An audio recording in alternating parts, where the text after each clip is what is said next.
Tere kõigile Digiturunduse mõttekoja podcasti vaatajatele ja kuulajatele. Mina olen jätkuvalt Taavi Altpuu, Moliveri digiturundusstrateeg ja minuga täna on siin üks eriline külaline, kelle osas ma võin öelda, et ta on minu hea sõbranna. Me oleme koos käinud ja elanud välismaal ja seetõttu on meil selline väga tore ühine arusaamine üksteisest ja hea meel on alati teda Eestisse tervitada, kui ta siia jõuab.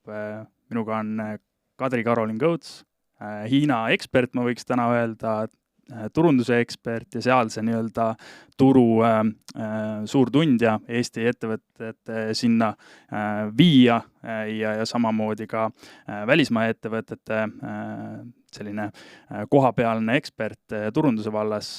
Aitäh, et sa täna siia tulla said. Vau, aitäh sulle nii uhke tutvustuse eest. Minu rõõm on seda teha ainult selles mõttes, et see põhjus, miks ma täna sind ka siia kutsusin, on see, et Eesti ettevõtjatele ja üldiselt ka turundajatele teha selline kiire ülevaade Hiina turust ja sellest, kuidas Hiinas turundust üldse tehakse. Sest et minu enda kogemus selle poole pealt on see, et see on täiesti drastiliselt erinev see, mis me täna siin näeme ja kuidas siiamaani meie oleme harjunud digiturundust tegema. Ja hea oleks saada sinu sellist perspektiivi kogu sellele vaatenurgale. Ja sellest lähtuvalt ma palukski sul teha kiire kokkuvõtte endast. Kuidas sa üldse Hiina jõudsid ja mida sa täpselt täna Hiinas teed? Kuidas ma Hiina jõudsin? See oli pikk teekond. Kõigepealt kolisin ma Hongkongi, et õppida Hongkongi ülikoolis ajakirjandust ja kunstiteooriat. Ja see oli aastal 2011, kohe pärast keskkooli kolisingi Aasiasse. Ja Hongkong jättis mulle nii sügava sellise mulje ja see kogemus oli nii kihvt, et ma tahtsin edasi jääda. Ja siis ma jäingi tööle, sain töökoha pisut oma valdkonnast väljaspool jaemüügis. Et ma töötasin ühe luksuskaubamaja jaoks nimega Lane Crawford, nende e-kommertsi osakonnas, siis copywriterina. Aga selleks hetkeks ma olin Hongkongis juba 5 aastat olnud. Ja kes on käinud või kes on lugenud, kes teab rohkem, siis Hongkong on linn, mis ei maga mitte kunagi. See on kogu aeg täis energiat, 24/7, kõik toimetavad, sagivad ja kogu see nagu elustiil oli tolleks hetkeks natuke nagu too much. Et ma töötasin ka veel teisel ametikohal, nii et siis ma olin 2 kohal tööl ja ma olin kuidagi ennast nii nii-öelda lõhki rebinud ja nii-öelda energiat enam ei olnud ja siis ma mõtlesin, et okei, et nüüd on äkki aeg muutuseks. Ja tööl ma märkasin, et kõik nii-öelda vanemad siis managerid või juhid, bossid, et kõik on välismaalased ja väga vähe oli inimesi, kes valdasid hiina keelt. Ja siis see jäi mulle kuidagi nagu silma, et kuidagi veider, et te töötate jaemüügis, kus kliendisuhe on niivõrd oluline, et sa pead teadma, kellele sa müüd, miks sa müüd ja kuidas sa saad oma nii-öelda pakkumist atraktiivseks teha. Ja siis tuligi selline mõte, et et õpiks hiina keelt. Ja siis 2016 kolisingi ma Mandri-Hiinasse, linna nimega Xi'an, mida enamik inimesed teavad tänu terrakota sõduritele. Ja siis veetsingi Xi'anis 1 aasta, õppisin hiina keelt, kohanesin siis eluoluga ja jällegi elu meeldis, tahtsin pikemaks jääda ja siis viis mind tööpakkumine Shanghaisse. Et alates 2017. aastast olengi siis elanud Shanghais. Ja Shanghais sa siis alustasid ka oma nii-öelda töökarjääri. Kas sa seal olid mõnes rahvusvahelises ettevõttes, Eesti ettevõttes või alustasid kohe enda nii-öelda igapäevase turundusalase know-how pakkumisega? Minu töökirjelduseks oli küll, jah, ma olin ametlikult siis nii-öelda turundusspetsialist. Ja ma sain töökoha sellises ettevõttes nagu on Sherpa's Food Delivery Company, mis tegeleb siis, see on toidu tellimise platvorm. Tollel hetkel see oli Hiinas üks esimestest ja nende kliendibaas olid siis expatid Hiinas, kes ei suutnud võib-olla hiina keeles ise tellida, ei suutnud nii-öelda keelekeskkonnas navigeerida, nii et Sherpas siis pakkus oma teenust täiesti inglise keeles. Ja tegelikult see ei olnudki nii-öelda selline tahan minna tehnoloogiaettevõttesse tööle, pigem oli see, et see oli nii-öelda esimene pakkumine, mis mulle laekus. Ma sain jah-vastuse, et minu prioriteediks oli ikkagi saada niivõrd kiiresti Hiinas töökoht ja nad võimaldasid mulle tööviisa, mis ei olnud tollel hetkel üldse nii lihtne, et nad olid valmis minu pärast nii palju vaeva nägema, nii palju toimetama, et mind kiiresti tiimi saada. Ja sellepärast tuli minu poolt kah see jah hästi kiiresti. Et ja seal töötasin ma enam-vähem 1,5 aastat. Ja see oli siis startup või see oli juba startupi nii-öelda faasist? Ta oli juba tolleks hetkeks startupi faasist välja kasvanud, see nii-öelda asutaja, üks ameeriklane, müüs tegelikult ettevõtte Yum Chinale. Yum China on suur korporatsioon, kes manageerib Hiinas KFC-d, Domino's, seal oli veel paar sellist tuntud brändi. Ja nad otsustasid siis nii-öelda jätkata seda expati suunal nii-öelda toiduvedu, aga kuna tegemist on ikkagi hästi-hästi väikse turuga, siis praeguseks hetkeks ma isegi ei ole kindel, et Sherpas enam eksisteerib, kuna ma ei ole ammu nii-öelda seda tellimiseks kasutanud, et kõik on ikkagi Hiina platvormid. Ja pärast seda sa siis olid veel kuskil tööl või kuidas üldse see digiturunduse, tegid see digiturundus siis või oli see nii-öelda lai amploa sul, et tegid ka see oli laiem amploa, et sinna kuulusidki erinevad kampaaniad, offline üritused, kõik sellised aktiveerimised a la panema oma need kullerid kõik roosadesse kostüümidesse täna, kuna täna on International Women's Day, rahvusvaheline naistepäev. Et a la mingid sellised teemad, aga hästi palju oli ikkagi veebipõhist turundamist, eriti just Hiina platvormidel, sest neid kasutavad ka välismaalased. Aga kõik meie sisu, kõik meie artiklid olid ikkagi nii-öelda inglise keeles. Et me teadsime, kes on meie nii-öelda grupp ja me väga tugevalt tegime siis ainult neile oma seda sisu ja turundust. Kas siis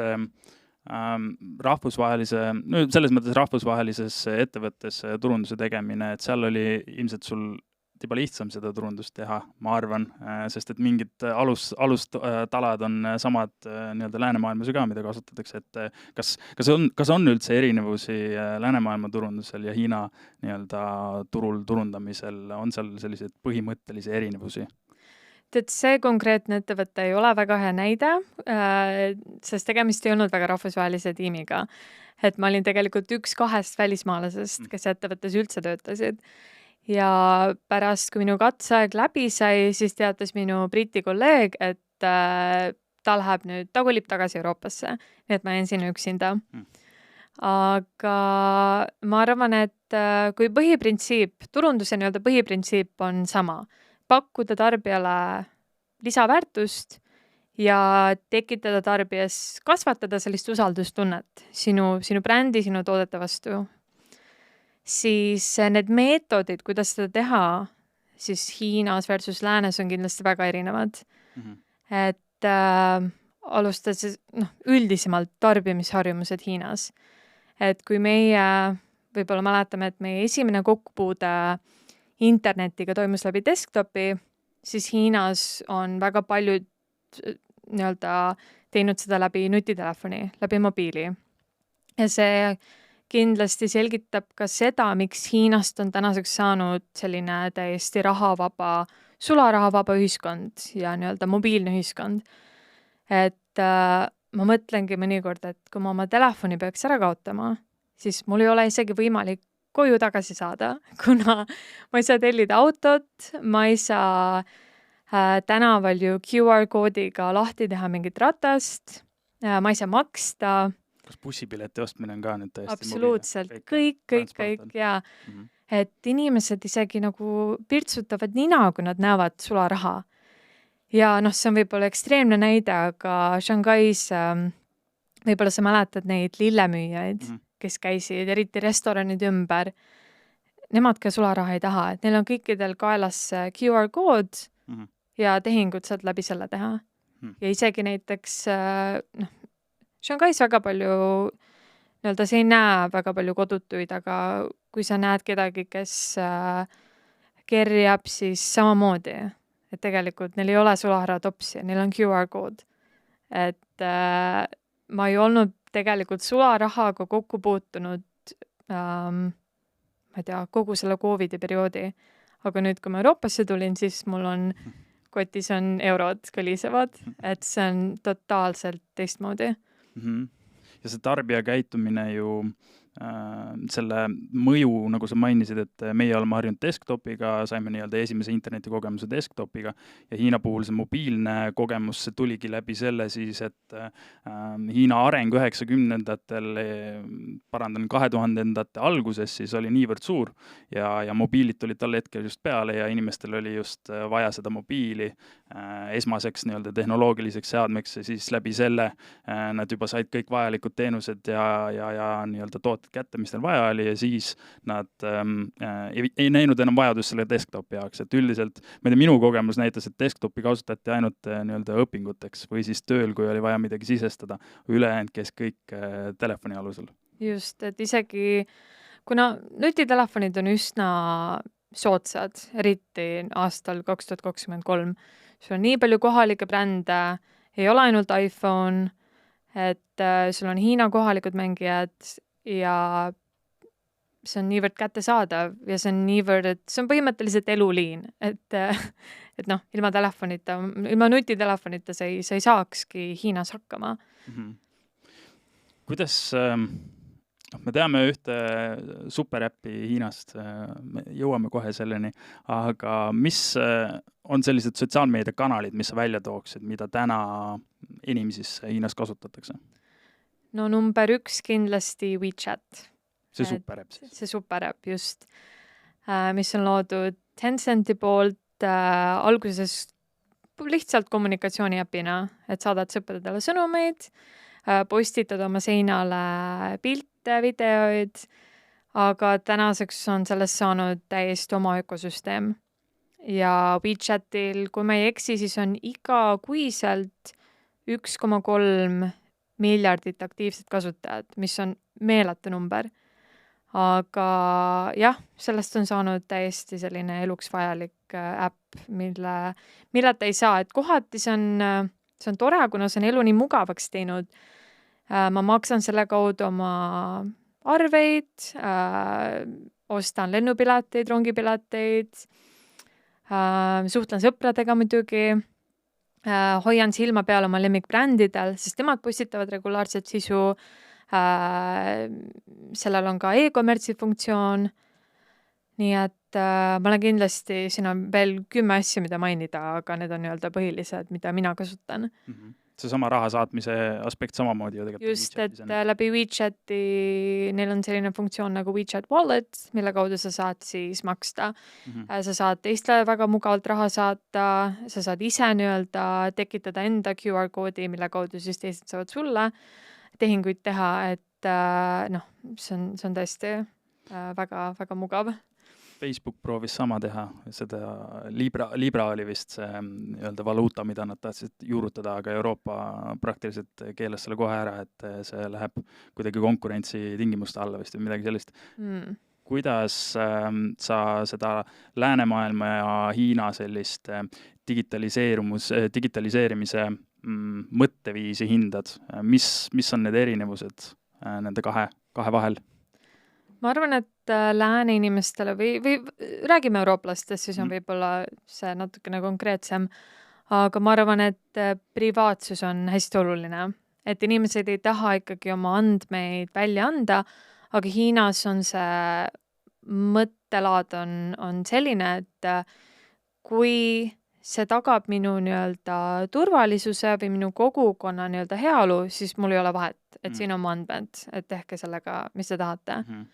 Et see on nagu praktiliselt see, et ma annan oma isikuandmeid selleks, et mul endal mugav elu oleks. Just, ja nii-öelda, ja no hästi palju kasutatakse sõna ikkagi turvalisus, et kui sa jagad oma andmeid, et siis see tähendab seda, et väga raske on peita midagi nii-öelda, mis ei ole võib-olla nii legaalne, et see on kogu nii-öelda ühiskonna heaolu jaoks, et see on selline nii-öelda mõtteviis. Et ja hiinlased teavad tegelikult, et nad elavad teatud mõttes jälgimisühiskonnas ja sellele on väga raske nii-öelda vastu saada, et kui igal tänavanurgal on kaamerad, äpid salvestavad su tegevust, et tegelikult mis sa siis teed, et kas sa ei kasuta neid äppe, aga siis on su elu üsna ebamugav. Et see on selline nagu kahe otsaga asi. Okay. Ja samas WeChati puhul on ju see aspekt ka, et proovitud on siis seda Euroopas ja Ameerikas ju ka luua sarnaselt. Facebook on siin teinud samme selle jaoks ja Elon Musk on seda korduvalt välja toonud, et kui ta Twitteri ka nüüd ära ostis, siis ta ütles, et Twitteris saab järgmine või esimene superäpp siis Euroopas ja Ameerikas. Kas see turvalisus on see aspekt, mille pärast seda superäppi siin Euroopas ja Ameerikas üldse luua ei saa? Ma arvan küll ja ma arvan, et lääne valitsused on üsna nii-öelda ranged nende oma regulatsioonidega, et ühest äpist ei ole lihtsalt võimalik tekkida nii suur monopol. Et meie nii-öelda lääne äpid tundub, et nad on rohkem nii-öelda killustunud või igal äpil on teatud funktsioon.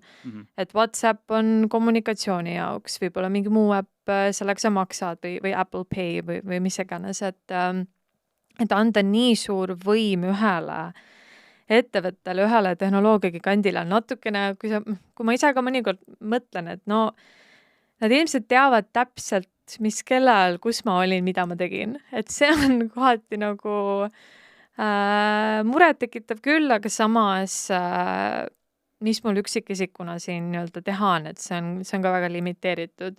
Et siis ma pigem jälgingi, et mida ma postitan, mis informatsiooni ma tarbin, ja üritan pigem siis limiteerida seda, mida ma saan. Hästi, siis lisaks WeChatile, mis platvorme veel kasutatakse, mis on sellised populaarsemad? Kindlasti tasuks mainida ka Alipaid, mis on siis Alibaba loodud äpp, aga see on rohkem finantsteenuste jaoks, et samamoodi kõik nii-öelda tehingud läbi panga, arvete maksmised, raha saatmised, et Alipay on samamoodi. See Alipay on siis seotud WeChatiga või need kaks on täiesti erinevad maksesüsteemi? Need kaks on erinevad, et nad on kaks suurt konkurenti. Aga Alipays olid ka muidugi COVID ajal kõik meie need tervist puudutavad QR-koodid, kõik meie nii-öelda sinu COVID-i testi tulemused tulid otse Alipaysse, et see oli just COVID ajal ma märkasin, et ma kasutan Alipay'd rohkem kui WeChati. Et eriti lockdowni ajal, et kui ma olin 2 kuud kodus, siis ega ei olnudki ju võimalik minna kuskile poodi või nii-öelda, ühesõnaga see üks äpp võttis nagu rohkem, kerkis kuidagi esile. Nügiti rohkem kasutama. Just. Okay. Kasutati efektselt ära seda perioodi ilmselt siis, jah? Jah, ilmselt küll. Okay. Ja kas Alipayl on siis, ta on maksesüsteem, aga kas tal on mingid sotsiaalmeedia või sellise turundusliku aspekti mõistes mingit lisandväärtus ka, mida nagu turundajana peaks teadma? Või on ta lihtsalt selline maksesüsteemi lahendus, et ma panen selle endal kodulehel üles ja läbi Alipay ma sain nii-öelda makseid nii-öelda vahendada ja see ongi ta põhi nii-öelda ülesanne või on mingid lisafunktsioone veel? Ma ütleks küll, et on rohkem selline puhtalt finantsäpp, kuigi seal on samamoodi äpi sees, on just Alibaba loonud erinevaid turunduskampaaniaid, näiteks sa saad jälgida oma krediidi nii-öelda skoori ja kui see on teatud tasemel, siis sa saad läbi Alibaba näiteks kuskile Sise-Mongooliasse nii-öelda puid istutada. Mm.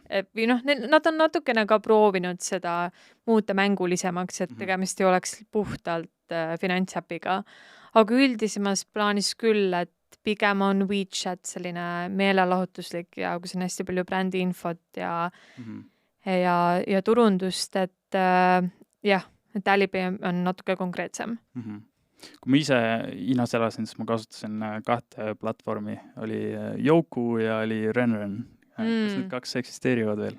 Youku eksisteerib, Renreni kohta ma ei tea, sest nüüd on tulnud, ma ei tea, kui sina elasid Hiinas, siis ei olnud vist veel Xiaohongshu äppi. Ei.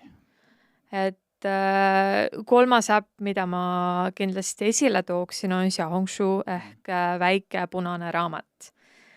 Ja tegemist on sellise Instagrami, Pinteresti laadse sotsiaalmeediavõrgustikuga, kus samamoodi sa saad ise sisu postitada, jälgida suunamudjaid, jälgida brände, aga Xiaohongshust on huvitaval kombel saanud selline otsingumootor, et kui sul on vaja tegelikult ükskõik mille kohta informatsiooni hankida, siis hästi tihti noored, just Gen Z generatsiooni esindajad lähevad otse Xiaohongshusse, et leida enda küsimusele vastus.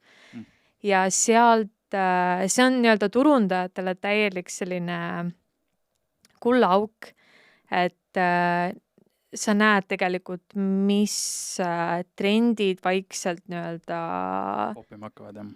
just, et see on hästi-hästi hea selline informatsiooniallikas turundajatele ja brändidele ja üldse, et kui sa tegeled sotsiaalmeediaga, tegeled selles valdkonnas, et see on must have.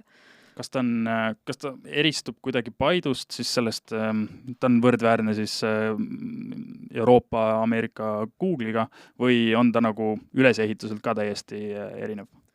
Ma arvan, et Instagram on võib-olla kõige parem nii-öelda võrdlus, sest Baidu on kuidagi nagu väga formaalne, igav, et ta on lihtsalt tüüpiline otsingumootor, aga Xiaohongshu on ikkagi, neil on lihtsalt need algoritmid ja kõik on väga nii-öelda, see tehnoloogia, mida nad kasutavad, on väga selline hästi välja töötatud. Ja neil on samamoodi ka e-kommertsi funktsioon.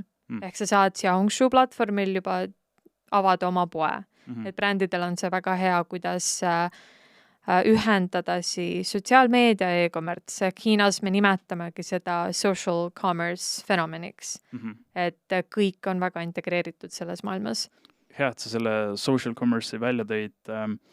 See on ka selline huvitav tendents, mida on proovitud siin Euroopas juurutada, aga see ei ole kunagi lendama läinud.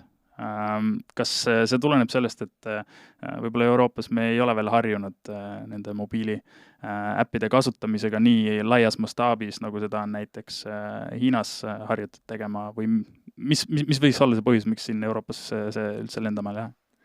Ma arvan, et see on kindlasti üks põhjus, et inimesed ei ole veel kogu aeg nii-öelda telefon käes.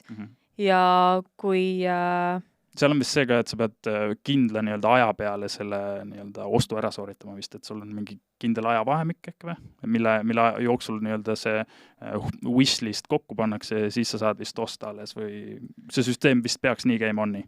See on võib-olla äkki livestreamide puhul, et kuna livestreamid on ainult kestavad teatud aeg, et siis, aga livestreamid on üldse Hiinas väga huvitav nähtus.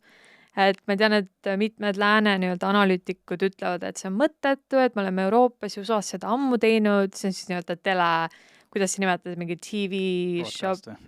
No sa kindlasti oled ise neid vaadanud kunagi ammu, et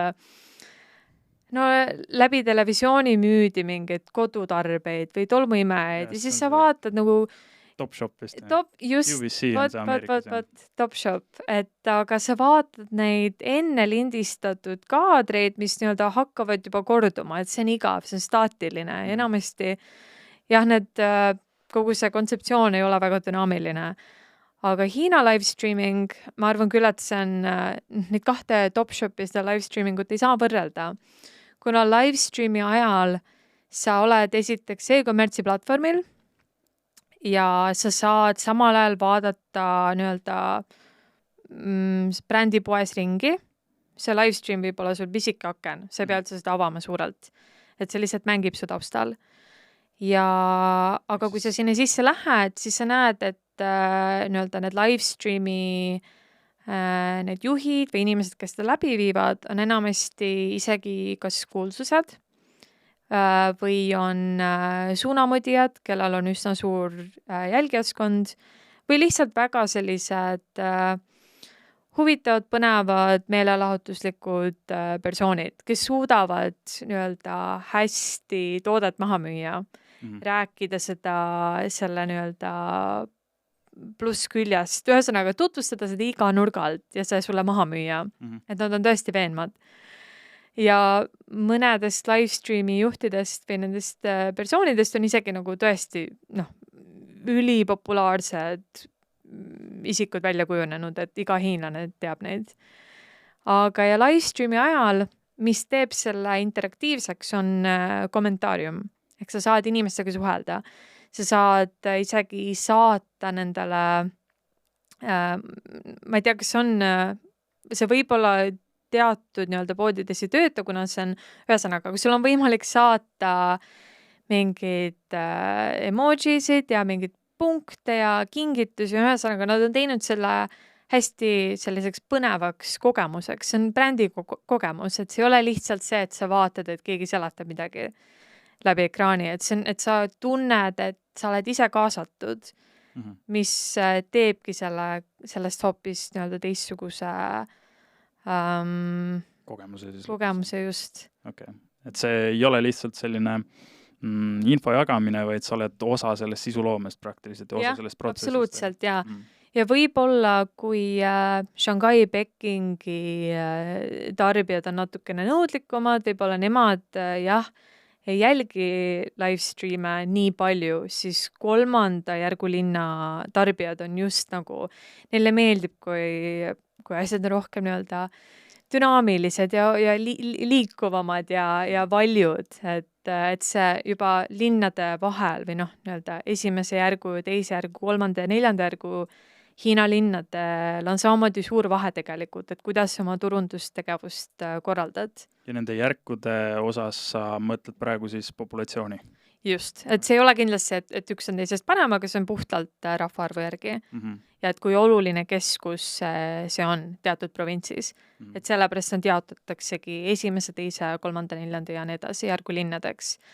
Muidugi see näitab, see on indikatiivne ka arengutasemele, et kui Shanghai, Peking, Chengdu on 1. järgu linnad, siis nii-öelda, eks 4. ja 5. järgu linnad on ilmselgelt, ei ole nii-öelda majanduslikus mõttes võib-olla nii olulised, aga ikkagi nad kasvavad ja nende elanike siis rahakott on samuti suurenenud viimaste aastate nii-öelda mõttes, et kui alguses ütleme, et 5-10 aastat tagasi tahtsid kõik brändid minna ainult Shanghaisse või Pekingisse, et suurlinnadesse, et siis tegelikult praegu on hetk just nendel 3.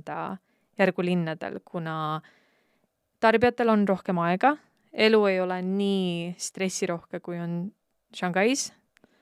Neil on lihtsalt aega ja raha panustada enda elustiili ja turg ei ole niivõrd küllastunud veel, et kõik brändid jookseksid, et seal on rohkem auku ja seal on rohkem sellist nii-öelda, seal saab veel natukene nii-öelda vabamalt hingata, et ja võib-olla eristuda oma konkurentidest, et see on hästi põnev, et just suunata oma tegevus nendesse nii-öelda siis 3. järgu linnadesse. Kas selle social commerce'i osas see nii-öelda müük siis reaalselt tehakse selles social commerce'i platvormis või on selle jaoks mingi eraldi selline platvorm või suunatakse inimene veebilehele siis pärast või kuidas see ostatakse? Veebilehti ei kasuta Hiinas mitte keegi. Et see on ka hästi üks selline erinevus, et isegi kui sa oled rahvusvahelise brändina tõlkinud kogu oma veebilehe hiina keelde, siis seda ei vaata mitte keegi, et see on kasutu. Sa pead olema nendel teatud äppidel, mis resoneeruvad sinu tarbijaskonnaga ja sa pead seal aktiivne olema. Ja Hiina tarbija on selles mõttes väga ära hellitatud. mis puudutab just e-commerce'i. Et sa lähed sinna äppi, oletame, et ma olen livestreami toas, ma vaatan seda livestreami, mulle toode väga meeldib, ma teen selle ostu 2-3 klikiga ära. Ja ma eeldan, et see jõuab juba järgmisel päeval minu ukse taha. Kui see ei jõua, siis asi on, siis on halvasti. Kriitiline. Siis ma lähen sinna poe lehele ja jätan negatiivse kommentaari. Pärast mida, et kohe, ütleme, et 5 minuti, 10 minuti jooksul vastavad mu kommentaarile, et neil on väga kahju, nad saadavad mulle sooduskupongi. Et seda heaks teha, minu sellist võib-olla negatiivset kogemust, et seal käib kõik väga, väga kähku ja tarbijatel on kõrged ootused, mis puudutab tarneaega, kauba kättesaamist ja just seda müügijärgset kliendi tuge. Et see on üks võib-olla Hiina kogu selle e-commerce'i eripäradest, et see müügijärgne kliendi tugi on ülioluline, et sellepärast, et sul on klient ikkagi veel käes ja sa saad ta suunata erinevatesse oma kommuunidesse, kas nad on grupichatid WeChatis või Xiaohongshu'l on samamoodi võimalik tekitada brändidel 500-liikmeline grupichat, kus sa saad anda neile erinevaid kuponge, julgustada ostmist, rääkida muutest toodetest, et sa ei taha klienti tollel hetkel veel käest lasta, et see on ülioluline. Ja sa tahad ikkagi, et inimene jätaks positiivse kommentaari, et talle ost meeldis, soovitab, sellepärast, et see on esimene asi, mida inimesed vaatavad. Nad vaatavad, millised on positiivsed kommentaarid, millised on negatiivsed ja selle põhjal hästi tihti otsustatakse, et kas ma ostan selle toote või mitte. Nii et selline müügipool siis ikkagi toimub erinevatel platvormidel. Minul kohe tekib küsimus, et kuidas nende erinevate platvormide peal seda müügi aspekti siis hiljem raporteerida, et hea küll, sa saad sealt ilmselt raporti kätte, et palju on müüki tulnud, kui suures koguses ja mis tooteid konkreetsemalt müüdi, aga nende turundustegevuste omavaheline kokkuviimine, kas selle jaoks on eraldi mingisugune platvorm Hiinas, mille abil seda teha saab, nii nagu näiteks meie suuname Euroopas siin inimesed veebilehele, seal me saame Google Analyticsi kaudu informatsiooni kätte, statistika mõistes, et mis toodet osteti, kus see klient tuli, millise kanali kaudu see müük tuli, ehk siis jaotatakse ära, saab conversion path'i ka teada, et missugused need puutepunktid kliendil olnud on selle ostu sooritamiseni ja nii edasi. Kas Hiinas on see siis kuidagi edasi arenenud rohkem, sa saad turundajana detailsemalt vaadata seda informatsiooni kõike, või pigem on see iga platvormi osaselt või osalt killustatud, et sa näed ainult iga platvormi poolset aspekti, aga tervikpilti ikka ei näe? Sa näed seda statistikat või seda infot iga platvormi kohta eraldi, aga sa saad selle informatsiooni kõik kokku panna ja siis vaadata, et milline kanal töötab paremini, kuhu võiks rohkem investeerida, mille võiks üldse kinni panna, kuna ma toon sulle näite, et üks minu klientidest, nad sisenesid Hiina turule eelmise aasta alguses ja väga suure hurraaga, et nad tegid kohe kõik ametlikult brändi poed, kas oli 5 erineval kanalil. Oli Tmall, mis kuulub samamoodi Alibaba alla, Taobao, mis on samamoodi Alibaba, kes on rohkem Tmall on rahvusvahelistele brändidele, sest see ongi nende see suunitlus, et saada globaalsed brändid oma ökosüsteemi. Taobao on rohkem selline kohalik marketplace. Siis Douyin ehk TikTok, Xiaohongshu ja JD. JD on rohkem tehnoloogia igasugustele tehnikavidinatele ideaalne. Ja see oli muidugi, see on väga hea, et sul on kõik rauad tules, sellepärast, et nendel platvormidel on natukene erinev suunitlus, erinev tarbijaskond. aga nad jälgisid oma seda, noh, neid tulusid ja kulusid ja otsustasid ikkagi, et neil oleks targem siis valida paar platvormi, mis on siiamaani kõige nii-öelda paremini toiminud, mis on kõige edukamad, kust ostetakse kõige rohkem, et see otsus kindlasti toimus selle nii-öelda statistika põhjal. Et turunduse tegemine nendel äppidel, oleneb. Alibaba on natukene selle nii-öelda, just Tmall on selle natukene keeruliseks teinud, et kui sa tahad Tmalli platvormil avada oma brändipoe, siis sa pead seda tegema läbi nii-öelda akrediteeritud kolmanda partneri. Selle nimi on Tmall Partner, TP, ja nemad siis, neil on oma tiim. Nad tegelevad sinu kampaaniate, sinu visuaalide, videode, kõigega. Ehk siis outsource itakse praktiliselt siis kogu see turundustegevus. Just. Et kuna seal on nii palju spetsiifilist informatsiooni, sa pead tõesti teadma, mida sa teed. Et siis need TP-d on oma ala profid ja nad teavad täpselt, kuidas seal platvormil nii-öelda siis nähtavaks jääda ja müüki teha. Et aga brändidel on otse seda üsna võimatu nii-öelda manageerida, et sul peab olema see vahendaja. Okay.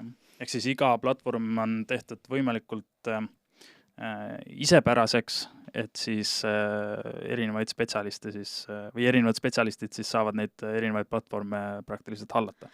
Jah, et see on ikkagi nii-öelda kindla peale minek, et kui sa hakkad ise nii-öelda kuskilt otsast vaatama, et kas ma saan äkki WeChati teha oma poe ja seda manageerida, see on muidugi võimalik, et sa saad alati ju nii-öelda outsource'ida teatud inimesed, kes sulle selle poe üles ehitavad, aga see, et asi hakkaks hästi tööle, et siis sul on ikkagi vaja mingit spetsialisti või spetsialistide tiim isegi.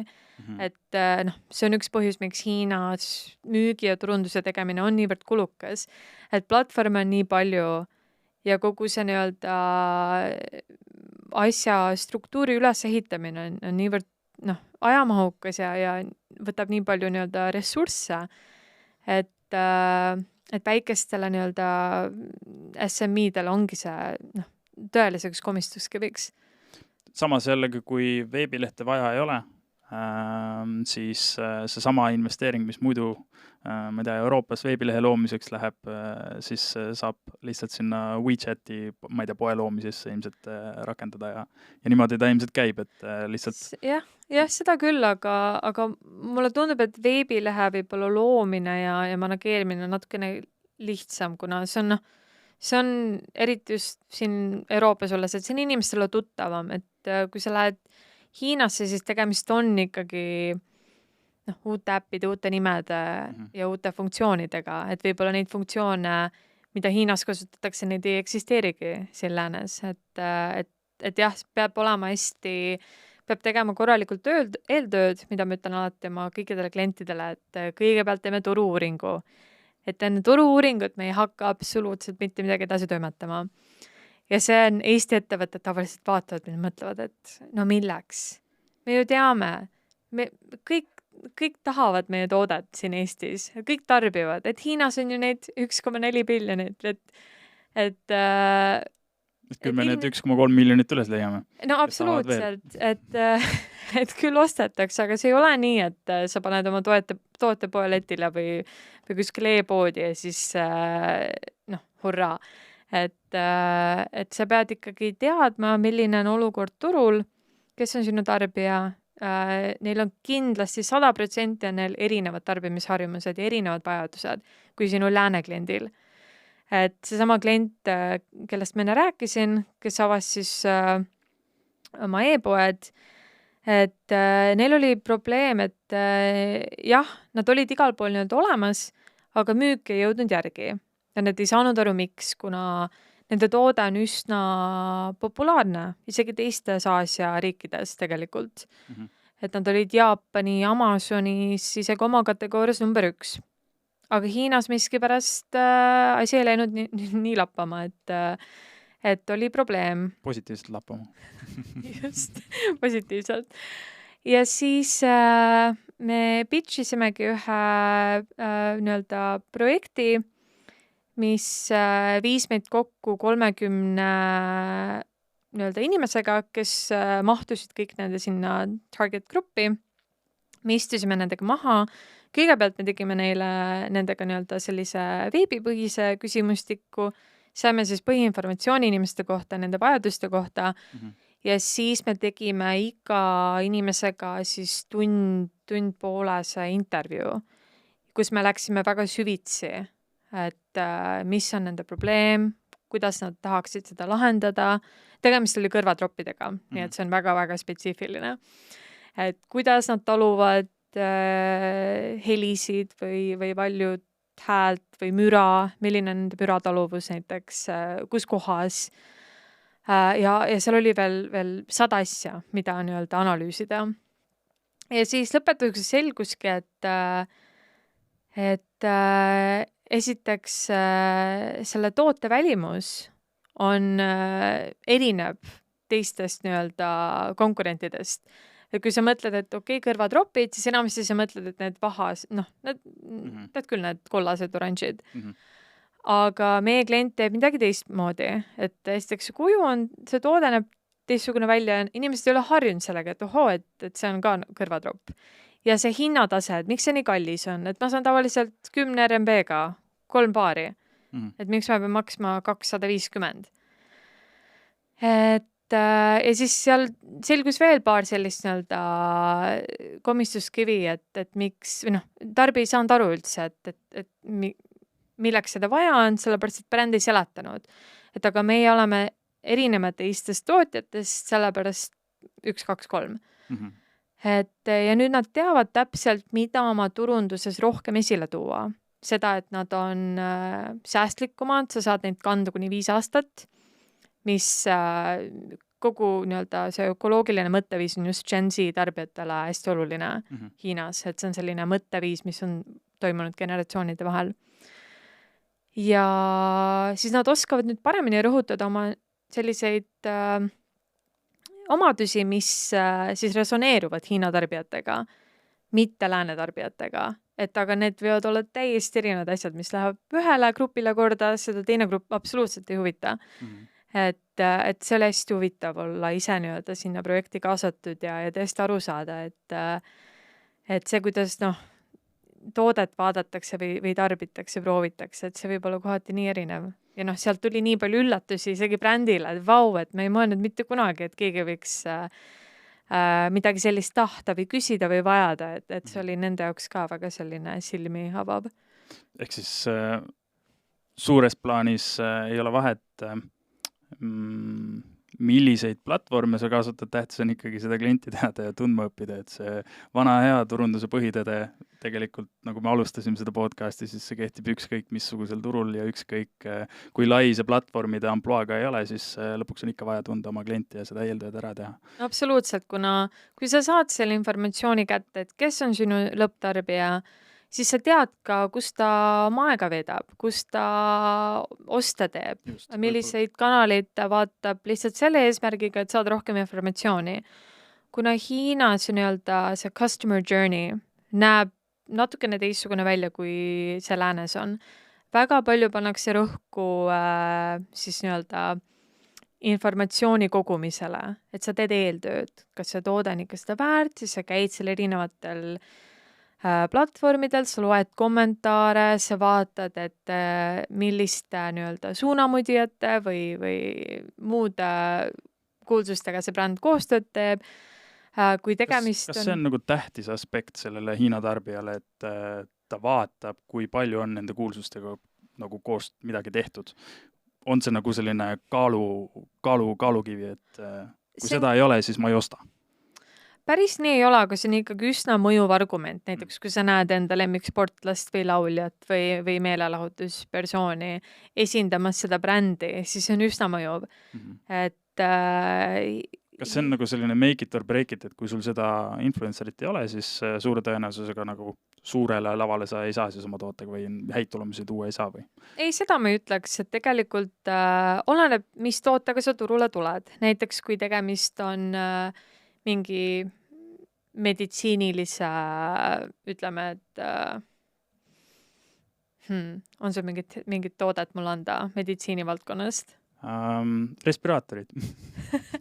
Vot, kui sa saad näiteks oma esindajaks mingi arsti, kes töötab selles valdkonnas, kes on ilmselgelt autoriteet, kes paneb sinna oma näo, oma allkirja ja oma positiivsed kommentaarid, siis see on ka samamoodi või isegi natukene mõjusam kui see kuulsus.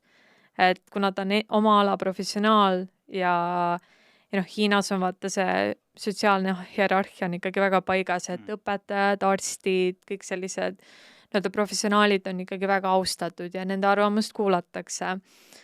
Et siis see on brändile super deal, et teha selline koostöö. Ja see kõik siis see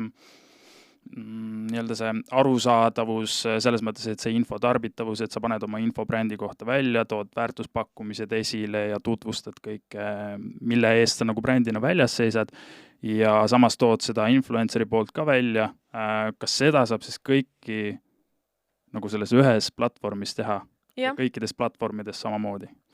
Jah, ideaalis sa peaksid olema aktiivne siis igal nendel platvormidel, mis on sinu jaoks siis strateegiliselt olulised, just. Et Xiaohongshu, millest me enne rääkisime, et seal ei tehta koostööd ainult suurte mõjuisikute influenceritega. Et väga paljud brändid saadavad oma tooteid tavalistele tarbijatele. Need nimetatakse KOC, Key Opinion Consumer, kellel võib-olla ei olegi väga palju jälgijaid, kes on nagu sina või mina, aga inimesed usaldavad nende arvamust, kuna nad on aktiivsed, nad on informeeritud ja inimesed teavad tegelikult või vähemalt see koostöö vorm ei ole nii läbinähtav, et nende suunamudjatega on tihti see, et sa ju tead, et bränd maksis neile, et palju sa ikka usud või palju seal seda tõepõhja all on. Aga tavaliste tarbijatega on, see usaldus on isegi suurem, et väga paljud brändid saadavad, kuna KOC-d või need tavalised tarbijad, nendega on kindlasti lihtsam koostööd teha just finantsilises mõttes, et sa saad võtta neid 1000 inimest ja neile kõikidele oma toodet saata. Ja väga paljud postitavad, sellepärast, et nad ei ole elukutselised influencerid, et nende jaoks on, see on ikkagi suur asi saada brändilt midagi, et ja siis selle mõttega, et sinu arvamust hinnatakse, et sa oled meile oluline tarbija, et me tahame teada, et mida sa arvad. Et see on üks viisidest, kuidas brändid saavad oma endale rohkem nime teha või ennast siis reklaamida. Sa mainisid siin TikTok'i ka ja Douyin. See on üks fenomen, mis on kaasa võetud Hiina platvormide poole pealt. Palju need platvormid omavahel nagu erinevad? Kas see, mis me täna näeme TikTok'i puhul, see sama kehtib ka seal Hiinas platvormi mõistes? On see samad funktsioonid või on see kuidagi moodi erinev? See on küllaltki erinev. Esiteks just sisu mõttes. See, mida sa näed Douyin'is, seda see kindlasti võib-olla teatud teemad kattuvad, aga kuna TikTok on ikkagi Hiina raamides, siis kogu see sisu, mis TikTokis on, või vähemalt, Douyin'is, siis see peab vastama Hiina regulatsioonidele, et sa ei saa postitada teatud teemadel, mis on liiga sensitiivsed.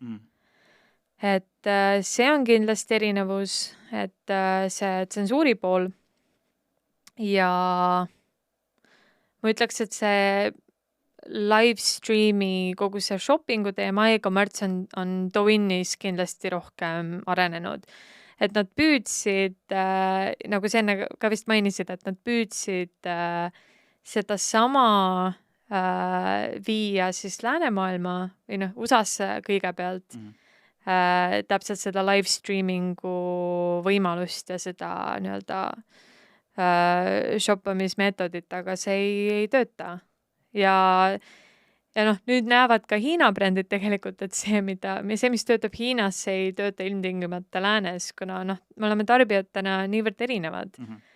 Et ma ütleks, et need on võib-olla jah, 2 sellist nagu suuremat erinevust ja võib-olla ka demograafilises mõttes, et ma ise näen, kuidas noh, tänaval liigeldes metroos olles, et tegelikult Douyin vaatavad hästi paljud vanemad inimesed. Et see nii-öelda see silver generation Hiinas. Et neile pakub see huvi, muidugi seal on päris palju on propagandavideoid. Ma mäletan, ma olin täiesti hullumas lockdowni ajal, kuna ma kuulsin, kuidas mu naaber kuulab neid erinevaid klippe Ukraina ja Vene teemadel, et siis ma isegi ei hakanud sekkuma, aga ma enam-vähem nagu aimasin, et mis sealt tuleb. Et aga jah, just väiksemates linnades ja vanemad inimesed, et nad on väga suured Douyini fännid. Et see minu arust see hästi palju sisu on selline nagu hästi rõõmus ja lõbus ja peegeldab seda nagu tänavaelu ja seda sagimist ja kõik see, mis on väga nagu hiinalik, et hiina keeles on hea termin see nagu rõõna, et kogu aeg on nagu selline rõkkav, lõbus keskkond see ümber, et Douyinis leiab hästi palju selliseid nii-öelda seda sisu. Positiivsust siis. Just, jah. Samas seda meelelahutuslikku Hiina sisu on päris palju ka siin Eesti TikTokis, või Facebookis, Instagramis samamoodi, eks neid repostitakse, aga see jääb silma ja tegelikult on ka väga populaarne siin eestlaste seas. Jah, no näiteks millised videod? Need ongi need mingi kanavideod on, mida tihti jagatakse kuskil seal mingi kana jälle teeb mingisuguseid trikke ja siis... Need loomavideod ja sina olid see, kes rääkis, et mingi kanafarmer vist müüs mingi hulga mingi tooteid, ma ei mäleta, kas kanamune või midagi, igatahes kasutas ka samamoodi, Douyini vist kasutas, on ju? Ilmselt küll, jah. Mis on sul meeles, mis lugu see oli või? Ma ei tea seda konkreetset lugu, aga see oli tõesti nii, et toimus selline COVID ajal, kuna kehtisid hästi paljud piirangud, et inimesed ei saanud nii-öelda, müük oli raske, keeruline.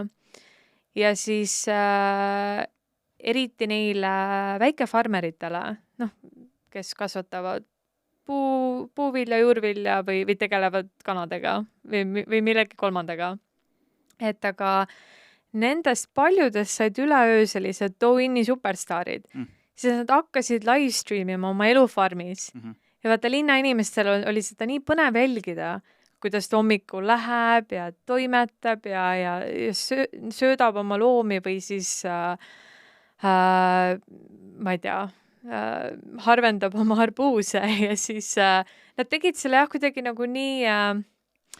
See oli kuidagi nii siiras see sisu, mis nad tootsid, need paljudest tõesti saidki nii-öelda suured superstaarid, miljonid inimesed jälgivad neid. Ja muidugi tänu sellele läks ka nende müüki super hästi. Et jah, nad ei saanud võib-olla müüa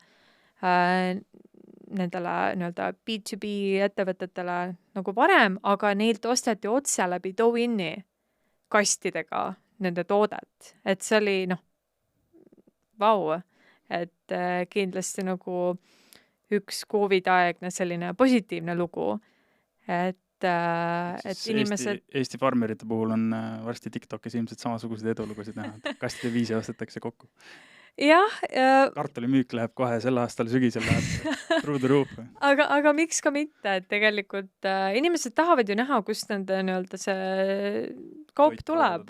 Jah, et kuidas seda kasvatatakse, kes seda kasvatab, millised on tingimused.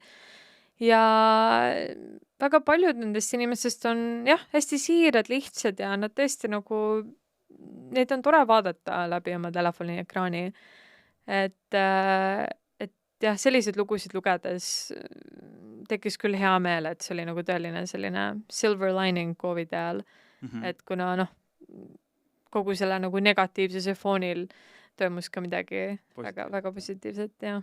Kui me selle teemani juba nagu jõudsime, see lockdowni pool ja kõik sellega seonduv, siis Ütleme, Euroopa ja Ameerika siis läksid väga kiiresti ja pidid digitaliseeruma, ettevõtted pidid kiiresti digitaliseeruma. Kas sellist sarnast tendentsi, trendi oli näha ka Hiina ettevõtete puhul või Hiina ettevõtete osas oli see üleminek nagu lihtsam, sest nad olid juba harjunud selle mobiilse nii-öelda versiooniga, et inimesed tarbivad sisu kõik digikanalites või kuidas sa nagu ise hinnangu annad? Ma arvan, et see oli tunduvalt lihtsam ja võib-olla mida tehti oli, et viidi see innovatsioon isegi veel kaugemale. Et näiteks veebipoed, mis keskenduvad värske toodangu müümisele, tekitasid juurde lisafunktsiooni nimega Group Buy. Et linnades, mis olid lockdowni ajal, väga raske oli saada värsket kaupa, toidukaupa siis, juurviljad, köögiviljad, puuviljad, mis iganes. Ja Group Buy tegi asja hoopis lihtsamaks, et sa said oma selle nii-öelda oma naabritega või 30, 40, 50-kesi, et ükskõik palju teil saab koos elab nii-öelda kortermajas, saite kamba peale teha ühe ostu, Group Buy.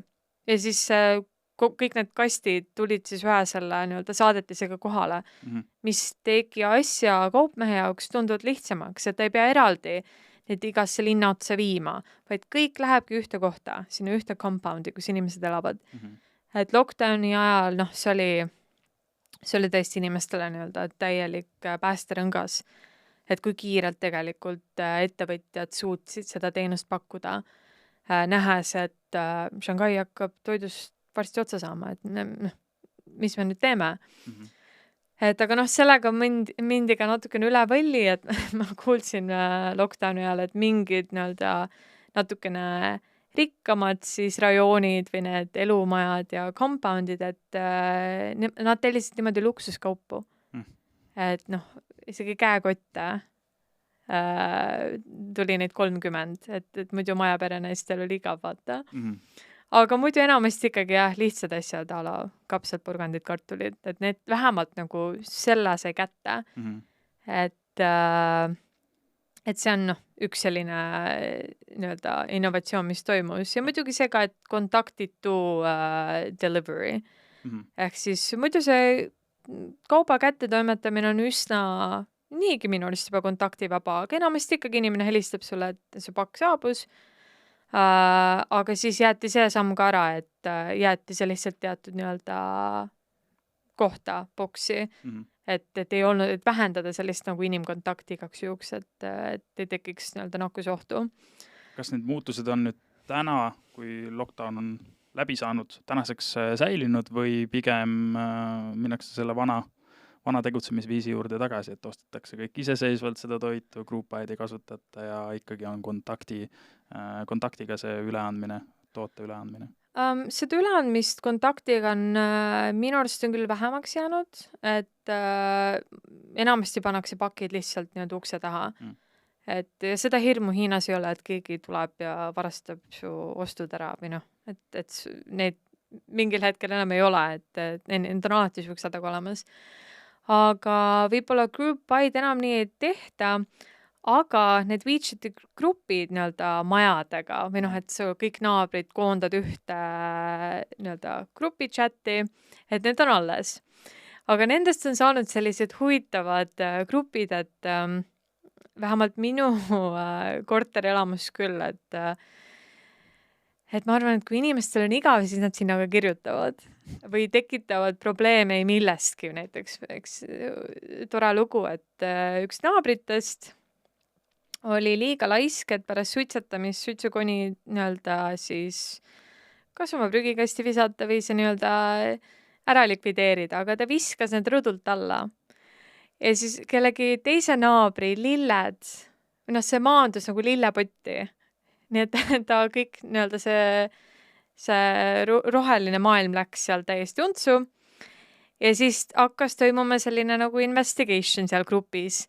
Ja siis üks maja elanik, ilmselgelt pensionär, ta ei tööta, ta pani nii-öelda detektiivi mütsi pähe ja käis kõigis korteris nii-öelda siis koputamas, et kas sa suitsetate, ja lõpuks jäi sõelale 2 korterit.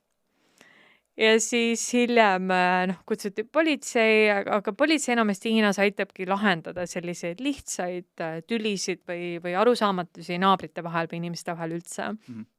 Et pigem nagu nad on sellised nagu vahemehe rollis.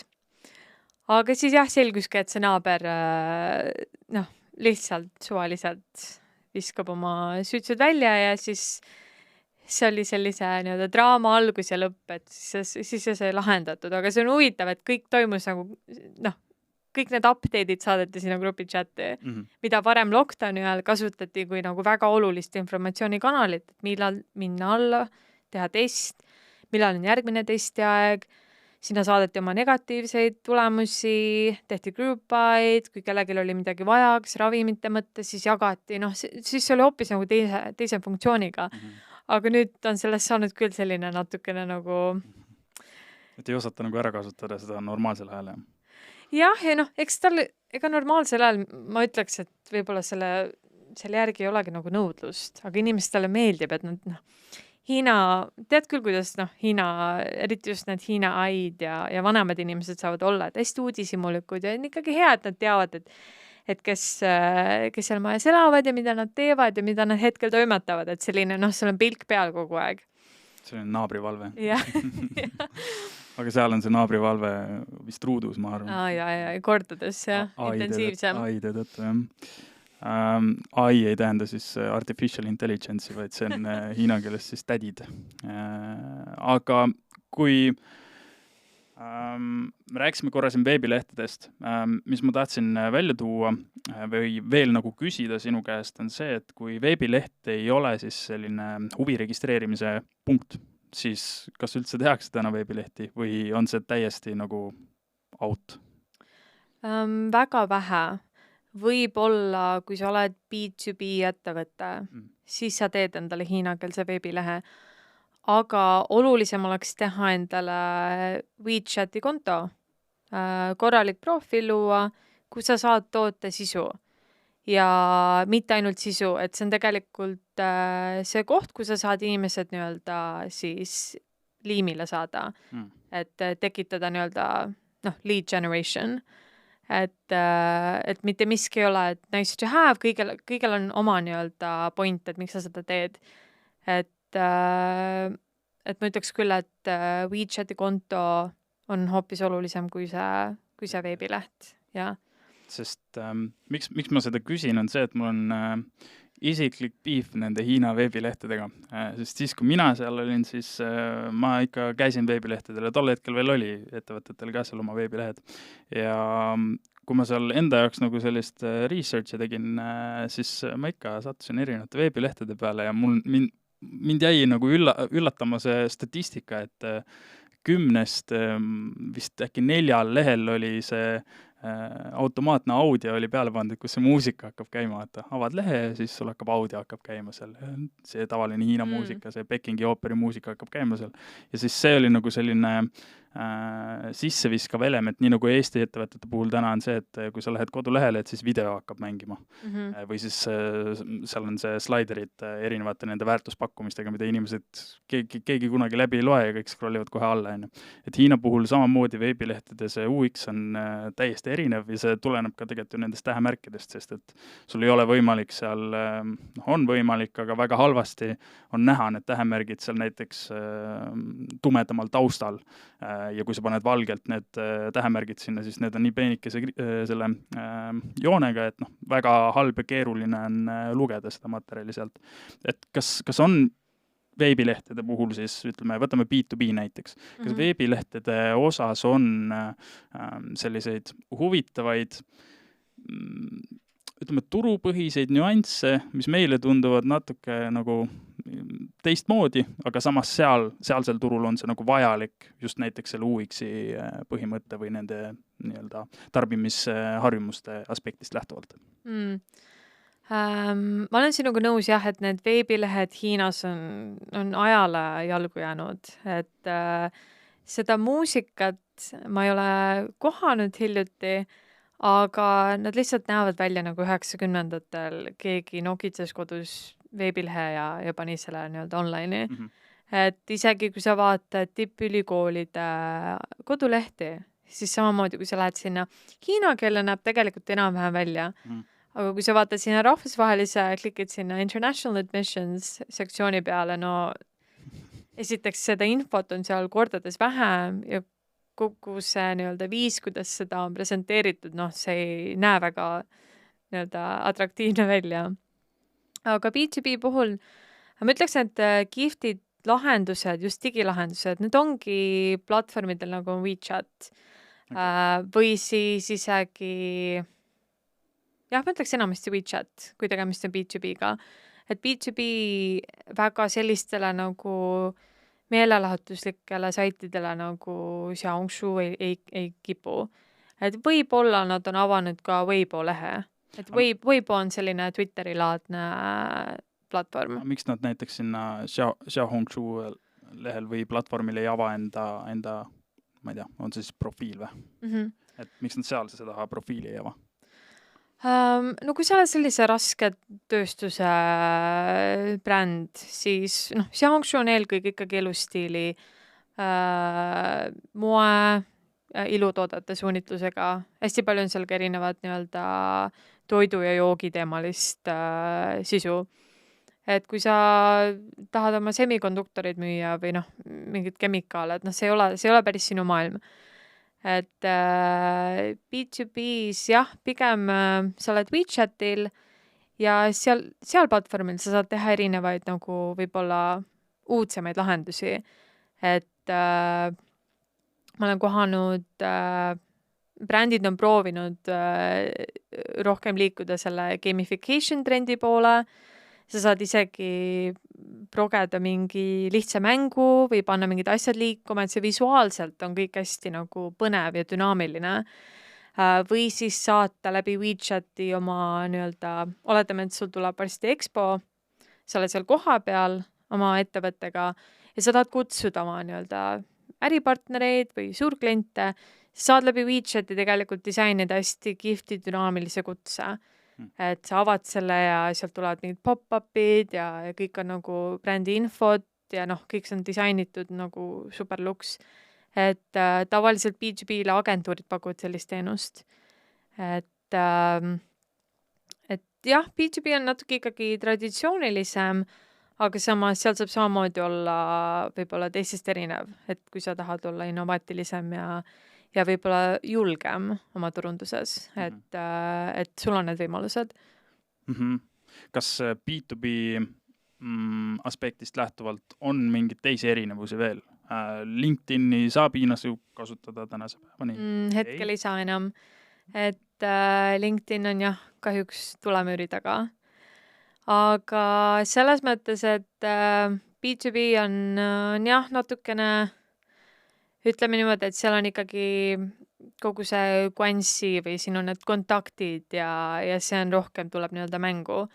Et see on ikkagi inimeste äri, hästi olulised on suured expod, muud sellised suurüritused, konverentsid ja kõik selline pool. Et jah.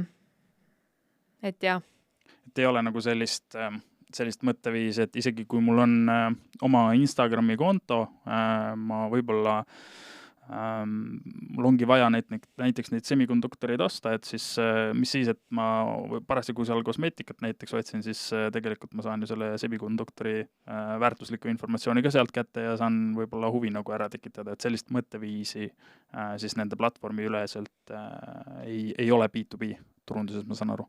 Ma ütleks, et hetkel mitte nii palju, et pigem keskendutakse valdkonna meediale, et sa võid leida näiteks erinevaid nii-öelda traditsioonilise meedia ettevõtteid, ajakirjad, ajalehed, kellel on ka oma nii-öelda siis veebipõhine mingi presence olemas. Et ja siis seal osta, see on juba rohkem nagu natukene PR, aga et seal siis osta kas mingit reklaamipinda või tehagi selline advertorial, et jah, see on natukene selline, ta ei ole nii, vähemalt mulle endale, et ei ole nii huvipakku kindlasti kui B2C, sest alguses, kui me jäime minu tausta juurde, et tegelikult pärast seda toidu nii-öelda platvormil töötamist, see kullerteenuste platvorm, et siis ma liitusingi ühe B2B agentuuriga, et see oli minu esimene nii-öelda agentuuri kogemus üldse. Ja meie klientideks olidki sellised suured, isegi paar Skandinaavia metsatootjad, ameeriklaste Costco, me tegime Costco esimese Hiina nii-öelda Costco avamise, kõike seda ümbritsevad nii-öelda PR-üritusel, värgid-särgid, et manageerisime nende turule tulekut. Ja seal oli veel, paar sellist autotootjat, aga sellised nagu tõsised alad, mitte mingid F&B teemalised kliendid või nii. Nii et see B2B osa on võrdlemisi keerulisem sellisel juhul, kui näiteks siinpool teha, eks. Et siinpool sa saad ikkagi sotsiaalmeediakanalites, Facebookis, Instagramis saad reklaami teha ja sul on nagu see õige sihtrühm seal olemas, et sul on võimalik sealt ka tulemusi tuua, aga Hiina perspektiivis siis on oluliselt keerulisem seda B2B teha, ma saan aru. Jah, ma usun küll, et ja seal mängib rolli ikkagi see, keda sa tead. See hierarhia ka tegelikult. Just, see hierarhia täpselt ja et sa pead käima, nüüd on võib-olla seda natukene vähem, aga ikkagi tead küll need õhtusöögid ja need ühised nii-öelda baijiu joomised, et see on ikkagi B2B sektoris, tundub, et see on siiamaani jäänud. Ja hiinlased, tundub, et neile meeletult, neile meeldivad igasugused suured expod, kus tulevad nii rahvusvahelised ettevõtted, Hiina ettevõtted ja partnerid, et siis seal toimub see networking. Et hästi palju on ikkagi sellist offline networkingut. Et COVID ajal muidugi viidi see nii-öelda veebikanalitesse, tehti veebinare ja suheldi hästi palju WeChatis. Aga nüüd on kõik need expod tagasi ja 100-kordselt. Et kui neid erinevaid platvorme vaadates, mul tekib kohe ka küsimus see, et kuidas see taasturundus aspekt käib Hiina erinevatel platvormidel?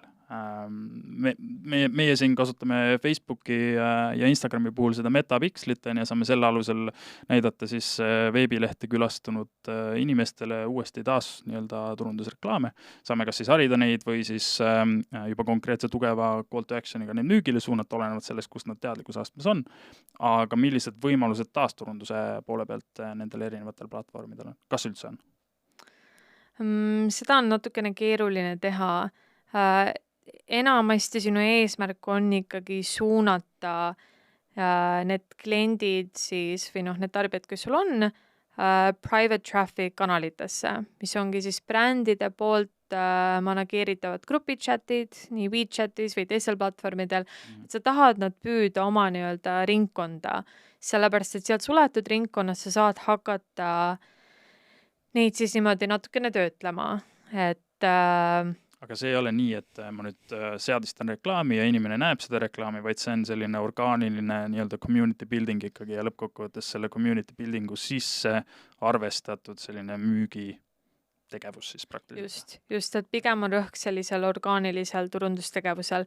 Näiteks, kui sa tahad teha WeChatis reklaami, see on võimalik, aga ühe näitena seal nii-öelda sinu seinal, sinu nii-öelda momentsites, kus sa näed siis oma sõprade momente ja mingid brändi stuffi, siis sa saad sinna tegelikult panna väiksed reklaamid, mille peale siis inimene klikib ja siis see suunab sind kuhu vaja. Ja üks bränd tegi seda eesmärgiga kasvatada oma nii-öelda seda tarbijate kommuuni. Aga probleem on selles, et seal kommuunis kohtusid inimesed, kes teavad sellest brändist ja tootest hästi palju ja siis võhivõõrad, kes klikkisid lihtsalt sellepärast, et lubati mingit kupongi. Ja siis tekkis selline nagu, kohati keegi tahtis seal hakata nii-öelda arutelu ajama mingitel väga spetsiifilisel teemal, näiteks, et ma ostsin selle toote, ja siis keegi vastas, et oota, mis see grupp üldse on? või noh, mis ma siin teen, et siis tekkis selline nagu clash, mis näitab, et noh, sa pead ikkagi väga konkreetselt, võib-olla siis sa püüadki kõik need uustulijad ja siis kogu aeg hakkad tutvustama, et tere, me oleme see, me teeme seda. Tere tulemast meie community'sse. Ja siis sa hoiad need nii-öelda diehard fännid, need teadjamad inimesed siis eraldi ja siis lõpuks sa üritad konverteerida nendest uutest inimestest siis nii-öelda päris fänne. Et aga üldisemalt jah, WeChatis nii-öelda, mis on siis paid advertising, seda on natukene keeruline teha, kuna see on meeletult kallis ja sul ei ole võimalik tegelikult nii täpselt suunata, et kes ja kus seda näeb. Üldisemalt sa saad seda teha, aga need võimalused on, see pool ei ole Hiina turunduses nii arenenud, kui on näiteks läänes või see, mida pakub Facebook. Et kogu see nagu nii-öelda makstud turunduse pool. Et Hiinas on minu arust mängib hoopis suuremat rolli see üleüldine bränding ja see, et sa teed teiste brändidega koostööd ja te lanseerite koos näiteks mingi limiteeritud kollektsiooni. Et jah, et need meetodid tunduvad nii-öelda, need on rohkem kasutusel kui selline, mis on PPC või ja nii edasi. Ma isegi ei ole väga nagu kogenud, sest ma ei ole sellist tüüpi turundust ise väga teinud. Baidu's on võimalik teha Baidu SEM-i, aga kogu see back-end, ma olen seda ise manageerinud, seda kampaaniat, aga tollel hetkel see oli seal agentuuris. Aga kogu see back-end on hiina keeles. Ja siis ma pean mängima mingite erinevate märksõnadega ja siis osasid boostima, osasid mitte ja siis ma ei tea, see oli täielik tohuvapohu. Ja ma hiljem, õnneks ma kuulsin hiljem, et üks väga teadja inimene tegeles samasuguse projektiga ja tegelikult oli samamoodi nagu natuke lost. Et jah, see oli kuidagi nagu ei jätnud sellist muljet, nagu tegemist oleks nii-öelda kõige targema raha kasutamisega. Ehk siis Hiina turundajad oskavad väga hästi siis keskenduda sellele kõige tähtsamale aspektile sotsiaalmeedia turunduses, milleks ongi sotsialiseerumine, inimestega suhtlemine, seal nii-öelda suhete loomine, nende suhete siis ära kasutamine selles mõttes, et neid inimesi, kes su community's on, neid haritakse, neid nügitakse rohkem selle ostu suunas ja lõppkokkuvõttes selline kliendi kesksem lähenemine siis ostmisele ka päeva lõpuks. Jah, see on selline, seda teevad teadjamad brändid kindlasti ja edukamad,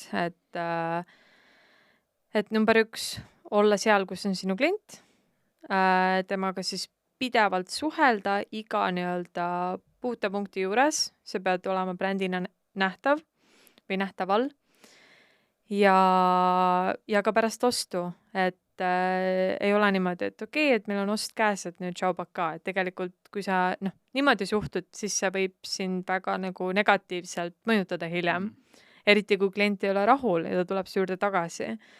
Et seda inimest kindlasti ma olen ise saanud tekstisõnumeid ja telefonikõnesid, eriti just nagu see post-purchase periood. Et pakutakse veel kuponge, siis ma saaksin veel mingi boonuse, kui ma osalen näiteks tarbija küsimustikus. Et siis nagu tundub, et kohati isegi see ostujärgne etapp on nagu intensiivsem kui enne ostu, et siis ma olen nagu ise rohkem valin ja ise, mul on rohkem kontrolli, aga pärast siis ma tunnen, et et nüüd on selle brändil kogu mu informatsioon ja kõik käes, et kuhu nad mind nüüd suunavad. Aga ei, muidugi on kihvt, kuna enamasti see tähendab seda, et ma saan nautida allahindlusi või mind kutsutakse kuskil üritusele, mida see bränd teeb, või on eraldi mingi kampaania, et sa oled nagu juba brändi lojaalne. Ma ei saa jätta küsimata. Eestis on tähtis see, et saadetakse kodulehele ja sooritatakse ost või kontaktipäring ja siis sa saad meiliaadressi. Kui tähtis on meiliturundus Hiinas? Isikliku kogemuse põhjal ma ütleksin, et peaaegu olematu. jah. Et seal on ikkagi kas sinu WeChati konto, nii-öelda see kasutajanimi või siis sinu telefoninumber. Et need on need 2 asja, mida tahetakse. Et just telefoninumber, et siis sa saad selliseid nagu push-sõnumeid aeg-ajalt mingi lingiga, kus on jälle mingi sooduskupong. See push-sõnum on siis läbi selle platvormi või läbi SMS-i? SMS-i. Okay. Või siis läbi platvormi. Tegelikult mõlemad korraga. Et pommitatakse nagu igal pool. See on siis puhtalt sellepärast, et see on nagu isiklikum või mis see nagu loogika seal taga on? Miks läbi selle SMS-i, miks mitte meili kaudu? Sellepärast, et hiinlased kasutatakse meili, aga kindlasti mitte nii palju. Et isegi kogu tööalane vestlus hästi tihti ongi just WeChati platvormil, mis on kohati hea, kuna see on alati su nii-öelda silme all, see võimalus, et see midagi maha magada on väga väike. Aga see, et töö ja eraelu on niivõrd nagu risti-rästi, et see on tegelikult tekitab inimestes hästi palju stressi, et sa ei saa kunagi nagu sellest välja, et ma tean, et eriti kui sa töötad näiteks agentuuris, siis on tavaline, kui su ülemus kirjutab sulle kell 10 õhtul WeChat, et kuule, et see raport on vaja ära teha. Ja siis sa teed ka, kuna see on töökultuur. Et see, et jah, need nii-öelda piirid on niivõrd hajutatud selle töö ja eraelu vahel ja just, ma arvan, hästi palju nende suhtlusäppide tõttu, et kõik on koondunud WeChati. Sul on töögrupp, sul on seal muude nii-öelda äripartneritega vestlused käimas. Et meili jah, siin puhul kasutatakse vähe. Nii et päeva lõpuks sellised tähtsad kanalid, mida Hiinas turundamisel kasutada, on siis sotsiaalmeedia turundus, community building ja basically that's it.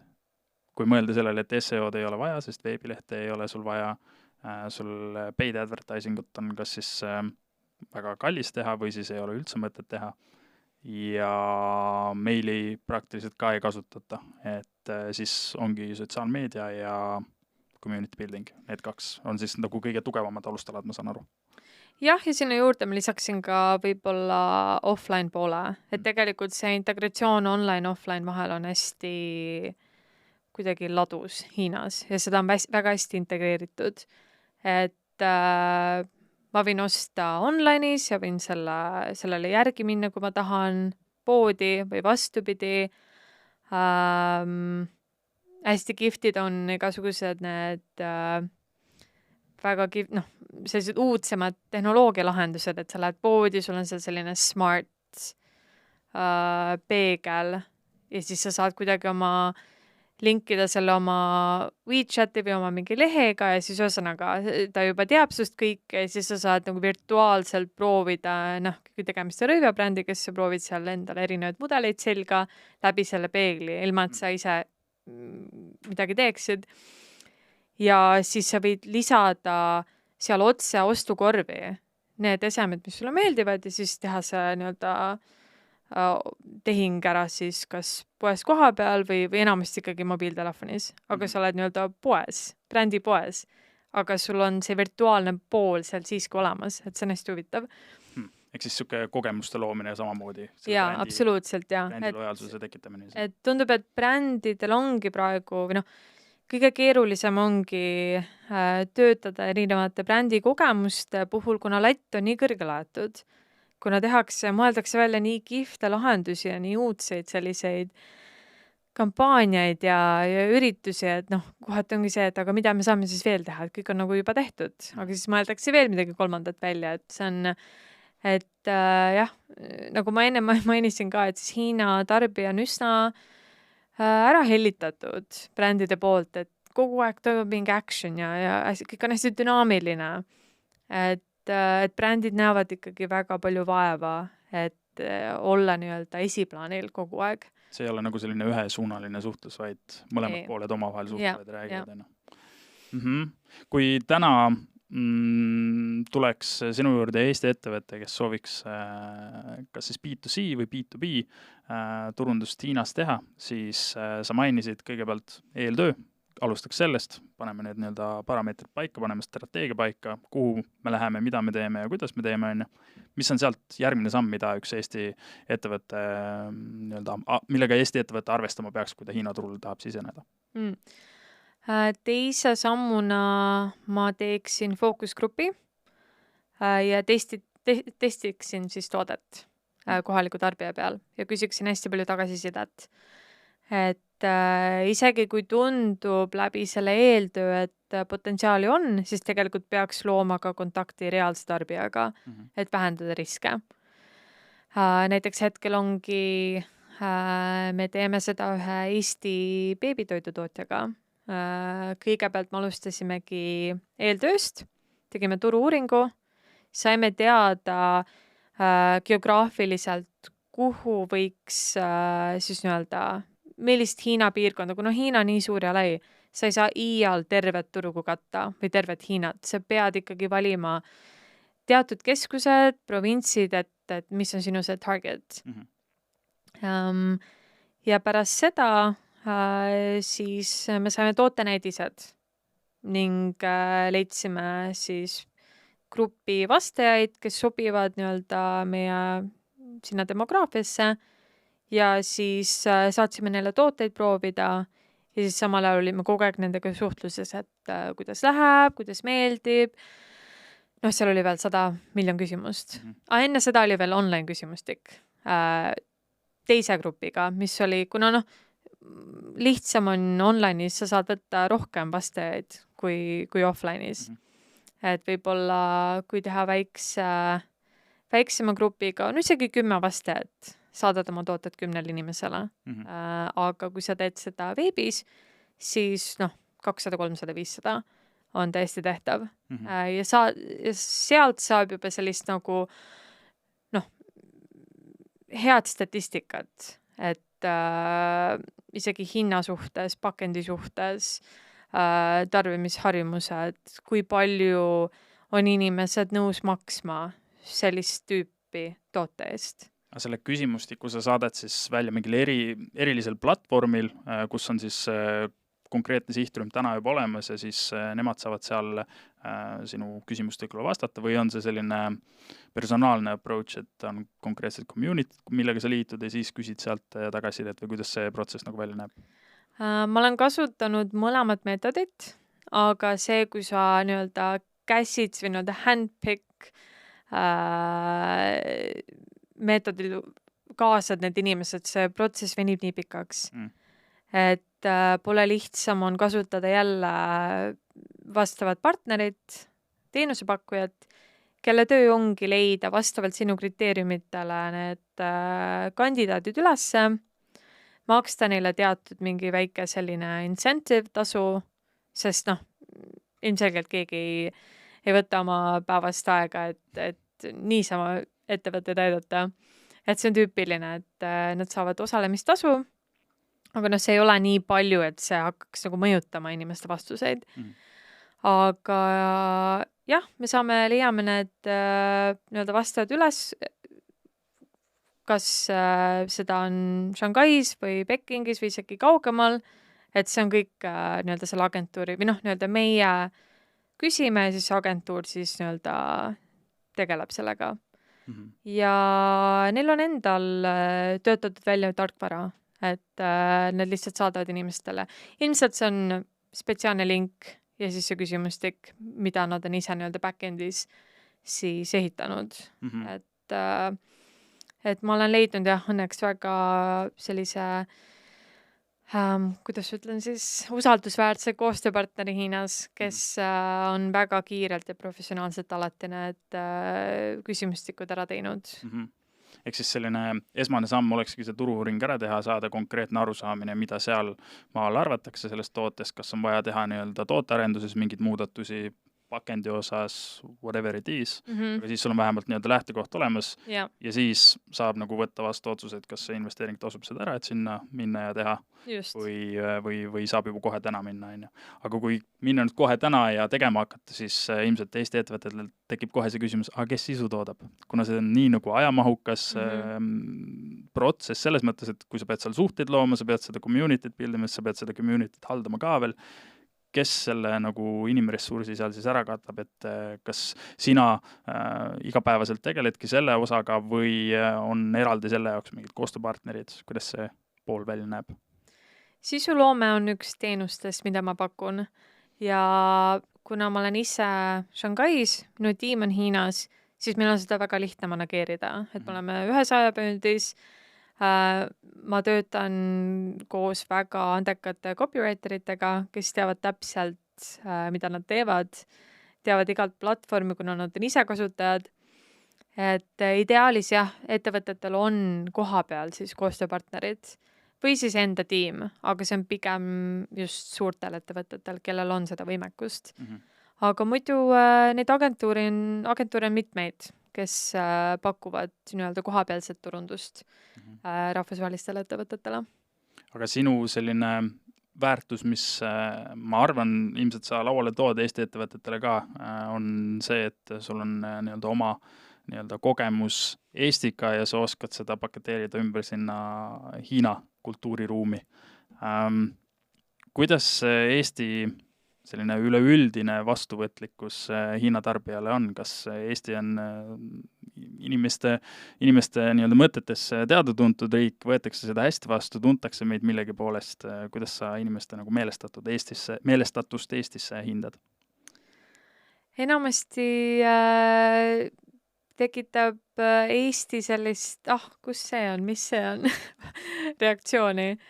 Aga teadjamad ütlevad kohe, ohoo, Skype, e-residentsus, et startupi kultuur, et tulevad sellised märksõnad, mida me praegu üritame nii-öelda rohkem oma kuvandisse kaasata.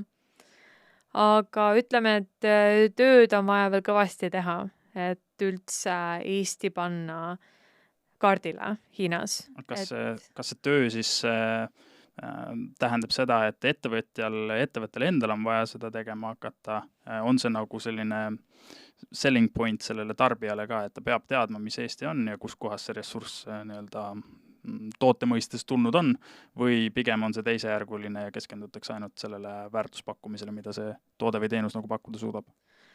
Kuna hetkel märksõna Eesti ei kõneta väga tarbijad, siis piisab sellest, kui öeldakse, et Põhja-Euroopa päritolu.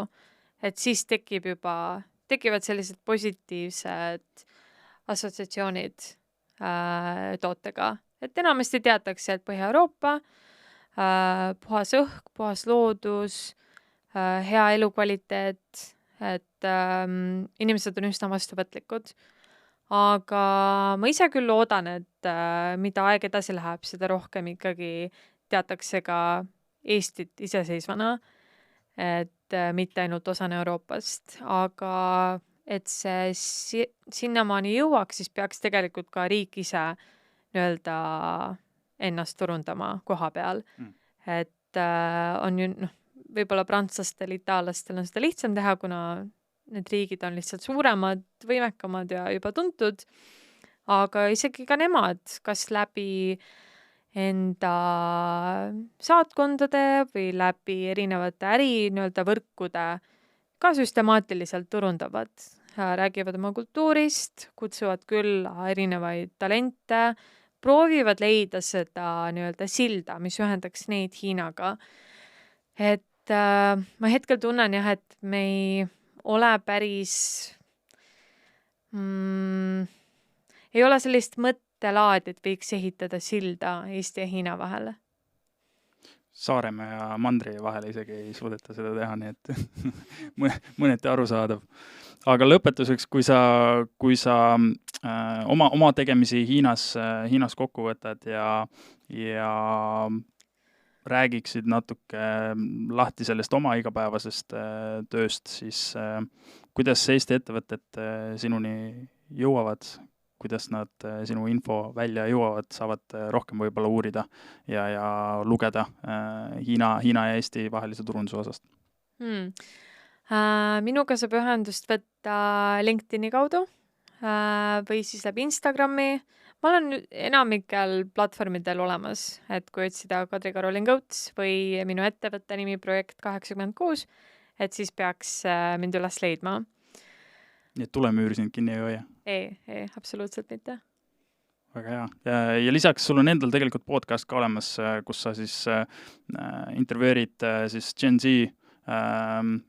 inimesi siis Hiinas, kes siis tegelevad väga huvitavate ja põnevate projektidega.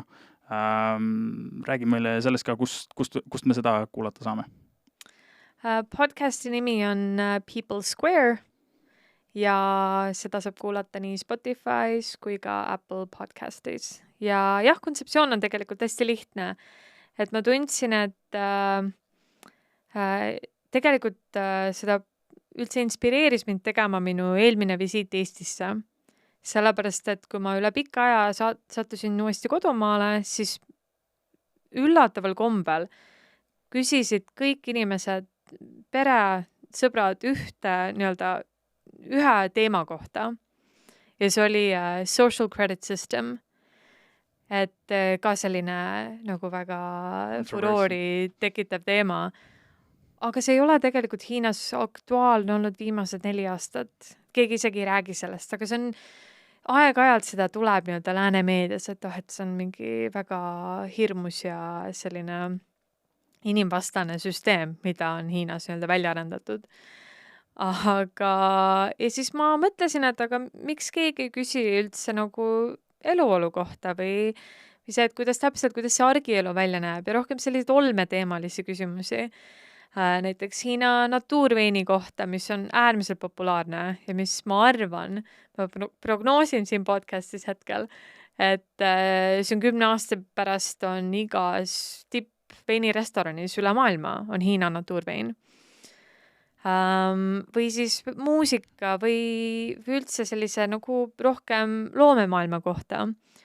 Ja siis, kuna mu ümber on hästi palju andekaid noori, siis ma otsustasingi, et et istume maha, ma teen igaühega vestluse ja me räägime, et mis nad Hiinas toimetavad ja kus nad pärit on, kuidas nad üles kasvasid, millisena näevad nemad maailma ja et mida nad soovivad üldse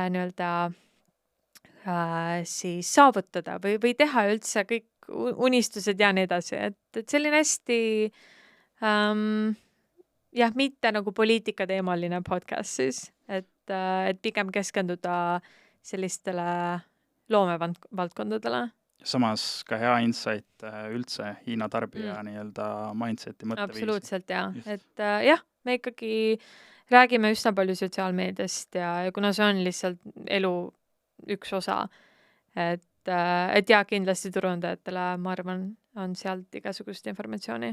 Nii et People Square, paneme meile sinna YouTube'i lingi alla ka selle podcasti lingi, siis saate kuulama minna. Ja mina, Kadri, tänan, et sa tulid. Pikk episood, aga ma arvan, et siin on kulda väärt materjali, mida kindlasti tasub kuulata ja mille osas tasub märkmeid teha, sest siin on aspekte, mille peale tuleb ka Eesti digiturunduses, üleüldse turunduses rohkem mõtlema hakata ja nende kitsaskohtadega täna tegelema hakata. Nii et aitäh sulle, et sa tulid meiega jagasid neid mõtteid ja ma loodan, et mingi aeg saame veel taas maha istuda ja arutada sinu toredaid teemasid jälle. Mina loodan ka, aitäh kutsumast!